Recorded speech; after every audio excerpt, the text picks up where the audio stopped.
మీ జనం టీవీ శంకర్। ఈ రోజు 18 తారీఖు తెలంగాణ రాష్ట్ర బంద్ 42% రిజర్వేషన్లను అమలు చేయాలని చెప్పేసి పెద్ద ఎత్తున అన్ని పార్టీలు ఈ రోజు బంద్ లో పాల్గొంటున్నాయి। ఎవరికి వ్యతిరేకంగా ఈ బంద్ నిర్వహిస్తున్నారో ఒక లక్ష్యం లేకుండా పోయింది। ఈ బంద్ లో అన్ని పార్టీలు పాల్గొంటున్నాయి। మరి అన్ని పార్టీలు కేంద్రంలో ఉన్నటువంటి బీజేపీ పాల్గొంటుంది, రాష్ట్రంలో ఉన్నటువంటి కాంగ్రెస్ పాల్గొంటుంది। ఎవరికి వ్యతిరేకంగా ఈ బంద్ నిర్వహిస్తున్నారో అర్థం కానటువంటి విచిత్రమైన బంద్, ప్రపంచంలోనే విచిత్రమైన బంద్గా పేరు వచ్చే అవకాశం ఉందనేటువంటిది రాజకీయ విశ్లేషకులు భావిస్తున్నారు। మరి ఈ రిజర్వేషన్లకు ఎవరు వ్యతిరేకం అంటే క్వశ్చన్ మార్క్ గానే మిగిలిపోతుంది। వాస్తవంగా బీజేపీ వ్యతిరేకం, బీజేపీ గవర్నర్ తో ఆపిస్తున్నప్పటికీ మళ్ళీ బీజేపీ వచ్చి ఇందులోనే బంద్ లో పాల్గొంటుంది।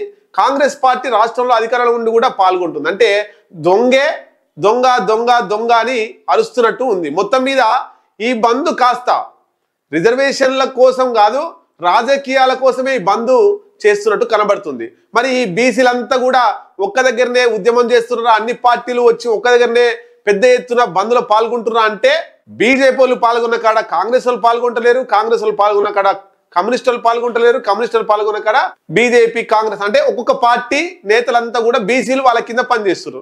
మళ్ళీ వాళ్ళ మీద ఆధిపత్యం ఎవరు, మళ్ళా అగ్రవర్ణాల నాయకులే ఉంటారు పార్టీల కింద। అంటే బీసీలలో ఐక్యత లేకుండా ఏ పార్టీ కిందికి ఆ పార్టీ బీసీలను తమ వైపు తిప్పుకునే ప్రయత్నం చేస్తుంది, బీసీలలో ఐక్యత లేకుండా చేస్తుంది। మొత్తం మీద రిజర్వేషన్ల అంశం ఏమో పక్కకు పోయి ఇది రాజకీయ అంశంగా ఏ పార్టీలు ఆ పార్టీలు బీసీలుగా విడిపోయేటువంటి ప్రమాదం ఉంది। ఏదేమైనా ఈ రోజు పాల్గొనేటటువంటి బంద్ విచిత్రమైనదిగా పేర్కొనొచ్చు। ఎవరికి వ్యతిరేకంగా బంద్ జరుగుతుందో తెలుసుకోలేక మనం తలలు పట్టుకోవాల్సినటువంటి పరిస్థితి ఉంది, నవ్వుకోవాల్సినటువంటి పరిస్థితి ఉంది। ఇప్పటికైనా JAC R Krishnaiah JAC chairman గా ఉన్నాడు।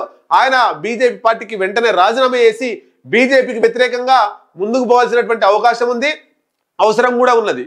కేంద్ర ప్రభుత్వంలో ఉన్నటువంటి ఇద్దరు మంత్రులు తెలంగాణలో ఉన్నారు, బండి సంజయ్, కిషన్ రెడ్డి। ఈ ఇద్దరు ఇళ్లను ముట్టడించాలి। నిన్న సిపిఎం పార్టీ ఒక గొప్ప పని చేసింది, రాజ్ భవన్ ని ముట్టడించడానికి ప్రయత్నం చేస్తే అరెస్ట్ చేసిర్రు।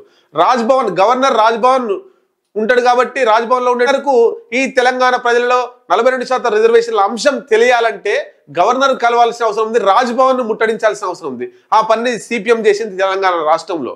సిపిఎం పార్టీని అప్రిషియేట్ చేయొచ్చు, కానీ మిగతా పార్టీలు రాజ్ భవన్ ని ఎందుకు ముట్టడిస్తలేవు, రాజ్ భవన్ దగ్గరికి ఈ అంశాన్ని ఎందుకు తీసుకుపోతలేవు?